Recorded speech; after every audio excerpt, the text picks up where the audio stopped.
Study in abroad.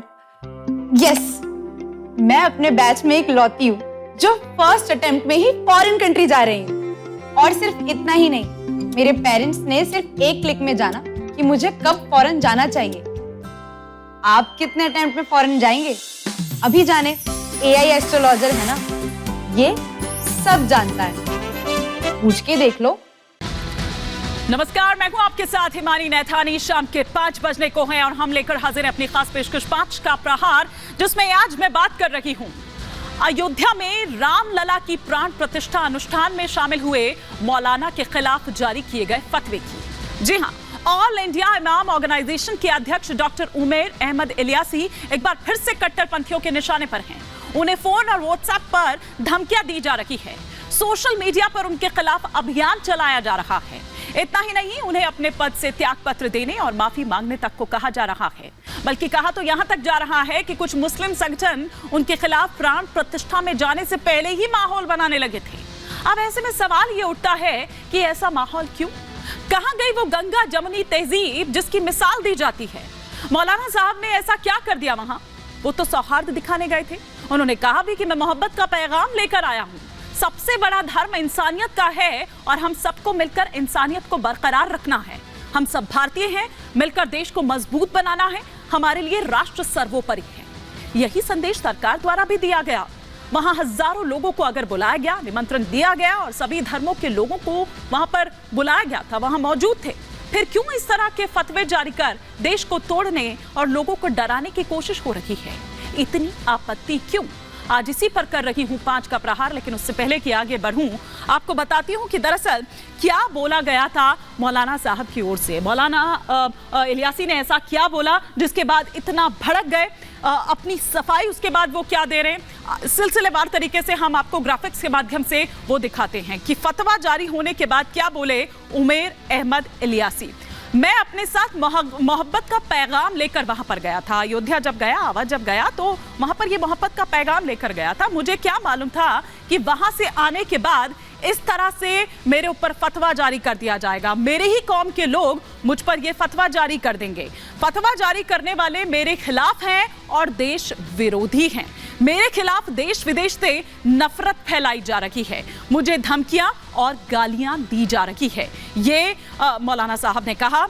अब इसके अलावा हम आपको बताते हैं कि और किस तरह से फतवों की ये बात निकलकर सामने आई थी, किस किस को धमकी दी गई और किस किस ने ये कहा, कौन कौन से वो मुस्लिम मेहमान थे, जरा ये भी हम आपको बता देते हैं सिलसिलेवार तरीके से। और साथ ही साथ वो वहां पर मौजूद थे, उनकी मौजूदगी थी, वो शामिल हुए इस प्राण प्रतिष्ठा समारोह में। इकबाल अंसारी की बात करें जो कि अयोध्या निवासी हैं, वहीं रहते हैं, प्राण प्रतिष्ठा में वो मौजूद थे।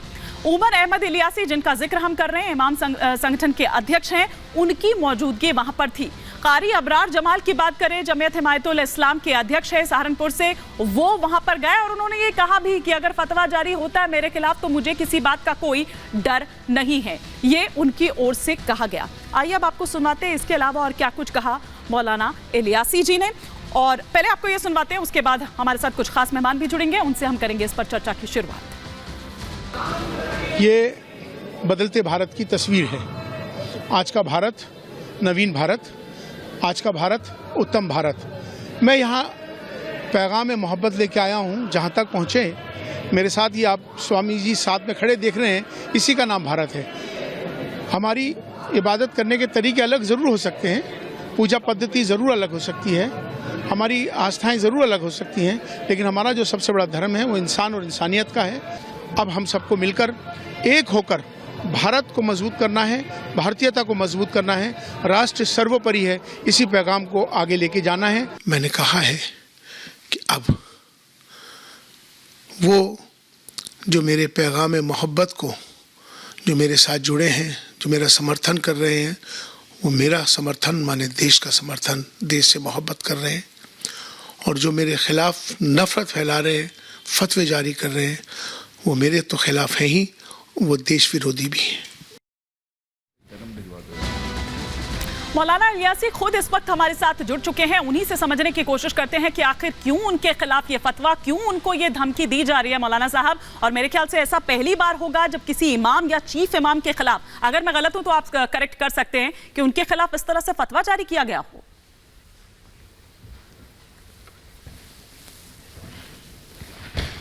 जी, मैं सबसे पहले यही कहना चाहता हूँ कि मेरा पैगाम मोहब्बत है जहाँ तक पहुँचे, और चूँकि मैंने उसमें जो बात कही है, जो मेरा बयान जिसमें मैंने ये कहा था कि हमारी सबकी जातियाँ ज़रूर अलग हो सकती हैं, हमारे इबादत करने के तरीके ज़रूर अलग हो सकते हैं, हमारे पंथ ज़रूर अलग हो सकते हैं, हमारी पूजा पद्धति ज़रूर अलग हो सकती है, लेकिन जो हमारा सबसे बड़ा धर्म इंसान और इंसानियत है।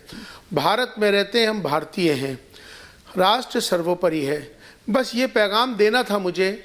लोगों के अंदर एक खलबली मची, जो ये फतवा जारी हुआ है, इस फतवे में 3 बिंदु हैं अहम। पहला बिंदु उनका यह है कि आपके ऊपर ये फतवा जारी इसलिए किया गया है कि आपने इंसानियत का पैगाम और इंसानियत को धर्म से ऊपर कर दिया। दूसरा बिंदु इनका यह है कि आपने राष्ट्र सर्वोपरि कर दिया, धर्म से ऊपर राष्ट्र को कर दिया। तीसरा आपका गुनाह यह है कि आपने प्राण प्रतिष्ठा में जाकर अपने एज ए इमाम और चीफ इमाम होने के नाते आपने वहाँ जो शामिल हुए, ये गुनाह आपने किया। ये 3 गुनाह उन्होंने मुझ पे डाले हैं और उसके हिसाब से उन्होंने मुझे इस फतवे को जारी किया है। मैं पहली बात तो ये बताना चाहता हूँ कि ये फतवा जो है ये भारत में लागू नहीं होता।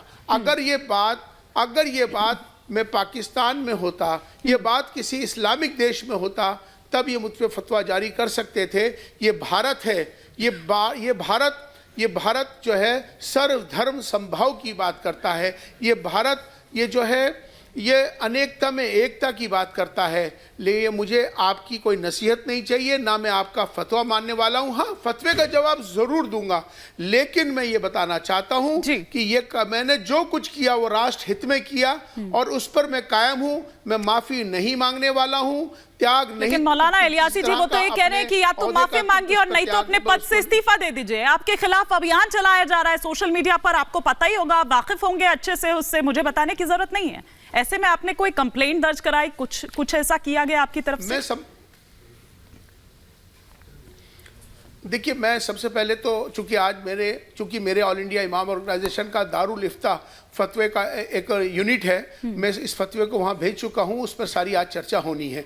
दूसरी बात यह है कि मैंने आज गृह मंत्री अमित शाह जी को ये आज उनको ये सूचना उनको दे दी गई है, और हमारे जो होम सेक्रेटरी हैं जय भल्ला जी, उनको भी दे दी गई है, दिल्ली पुलिस कमिश्नर को भी दे दी गई है। चूँकि उन्होंने जो मेरा नंबर सार्वजनिक किया है और उन्होंने ये कहा है कि इनका बायकॉट करो और इनके खिलाफ जितना जो भी हो सकता है करने के लिए उन्होंने जो धमकियां दी हैं, जो मेरे खिलाफ उन्होंने जो सर कलम करने का और सारी चीज़ें करने की जो जारी किए हैं, ये देश के हित में, मैं अगर मेरी शहादत हो जाती है, मैं देश के लिए शहीद होने को तैयार हूँ, लेकिन मैं जो फैसला जो मैंने लिया है वो राष्ट्र हित में लिया है। अगर राष्ट्र के लिए मेरी कुर्बानी होती है, मेरी शहादत होती है, तो मुझे कोई परवाह नहीं है, लेकिन मैं माफ़ी नहीं मांगूंगा। लेकिन मौलाना इलियासी जी, आप उन लोगों को क्या कहेंगे जो ये कहते हैं कि नौजवानों अपनी ताकत बरकरार रखो, वो जिस तरह से भड़काते हैं ऐसे माहौल में, उनके लिए क्या कहिएगा आप? और जब ये कहा जाता है कि दरअसल हाशिए पर ला दिया है, टारगेट किया जा रहा है, डर लगता है भारत में, आप तो वहां उस प्राण प्रतिष्ठा समारोह में खुद मौजूद थे, आपको लगा कि आपको अलग निगाहों से देखा जा रहा है, आपको अलग तरह से ट्रीट किया जा रहा है, आपको डर लग रहा था वहां पर? यही तो बताने की बात है।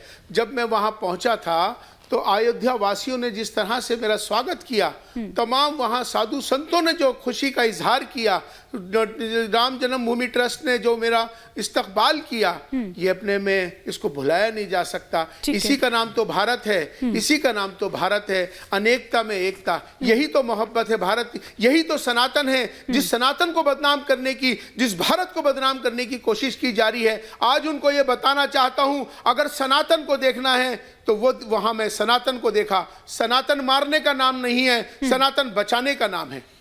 ये बहुत अच्छी बात यहाँ पर आपने कही, और उम्मीद करते हैं कि ये उन लोगों को भी समझ आएगा जो लोग लगातार इस तरह से भड़काने, देश को तोड़ने या फिर बरगलाने की बात करते हैं। बहुत शुक्रिया मौलाना इलियासी जी इस वक्त हमारे साथ जुड़ने के लिए, अपनी बात रखने के लिए और